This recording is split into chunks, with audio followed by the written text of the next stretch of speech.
بسم اللہ الرحمن الرحیم۔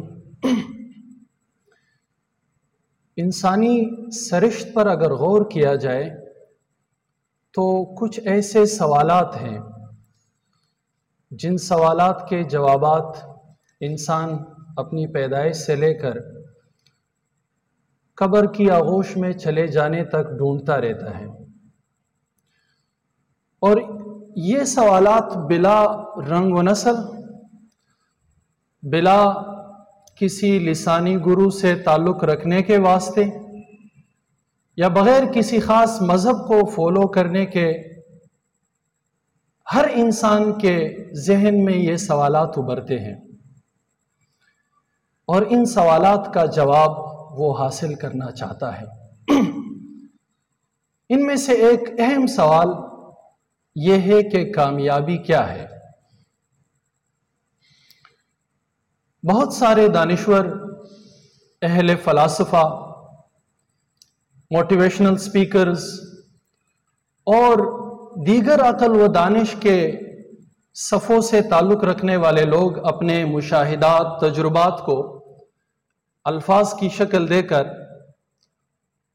ہم تک وہ پہنچاتے ہیں اور اسے کامیابی کے ڈیفینیشن کے طور پر ہمارے سامنے لاتے ہیں۔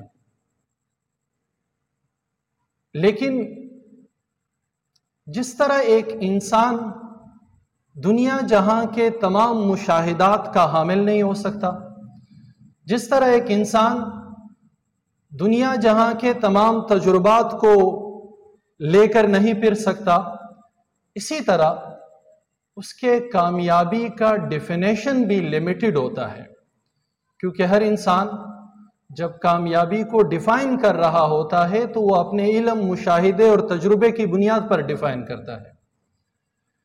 اس کی مثال کچھ یوں سمجھیے کہ بڑی مشہور مثال ہے، ایک ہاتھی کے سامنے 3-4 لوگوں کو، نابینا لوگوں کو لایا گیا اور ان کو کہا گیا کہ ہاتھی کو فیل کر کے آپ ڈیفائن کریں کہ ہاتھی کیسا ہے۔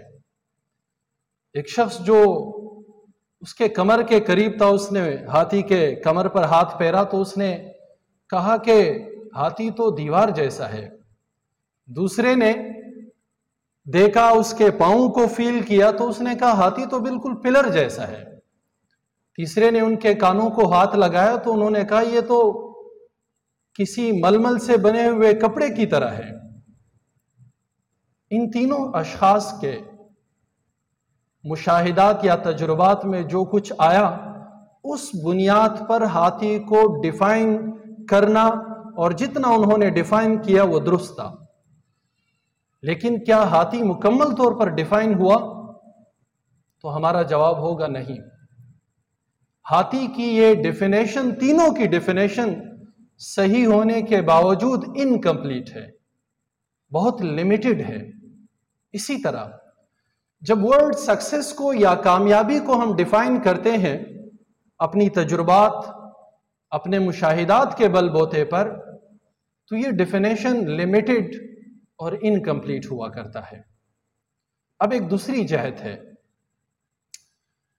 کہ ہم کامیابی کو کس طرح سمجھے اور اس کا ریئل ڈیفینیشن کیا ہے؟